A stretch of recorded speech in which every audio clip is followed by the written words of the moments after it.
Tumataas na level ng tubig dagat at coastal erosion, isang banta para sa mga kabahayan at kabuhayan ng libo-libong residente sa West Africa.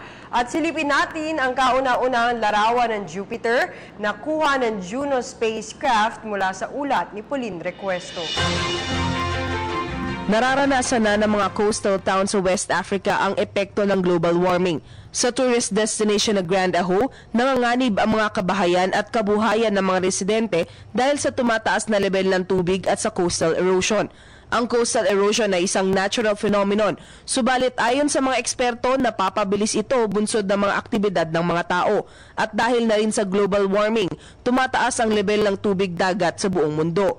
Karamihan sa mga lumang building na itinayo pa noong unang bahagi ng 20th century ang nalubog na sa buhangin. At sa tuwing tumataas ang tubig sa baybayin, napipilitan ang mga residente na abandonahin na lamang ang lugar. Umaasa ang mga residente na masosolusyonan ang naturang problema. Subalit ayon sa mga eksperto, irreversible o hindi na maibabalik pa ang pagtaas ng sea level. Isang malaking problema ito para sa karamihan ng nasa baybayin ng West Africa at maging sa buong rehiyon. 1/3 kasi ng mga residente sa West Africa ay nakatira sa baybaying dagat at kalahati ng gross domestic product ng rehiyon ay nagmumula sa coastal zones. Makikita sa larawang ito ang planetang Jupiter na napapaligiran ng 3 sa 4 na Galilean moons nito, ang Io, Europa at Ganymede. Kuha ang larawan ng JunoCam ng Juno spacecraft. Ito ang kauna-unahang larawan na naipadala ng Deep Space Probe ng NASA mula nang makarating sa nasabing planeta.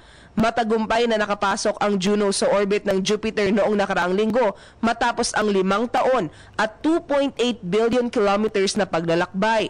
Mananatili ang Juno sa Jupiter ng 20 buwan upang pag-aralan ang panglima at pinakamalaking planeta sa ating solar system. Para sa PTV News, ako si Pauline Recuesto. Hi, ako si Ria Fernandez. Mag-subscribe na sa PTV YouTube channel. I-click lang ang subscribe button.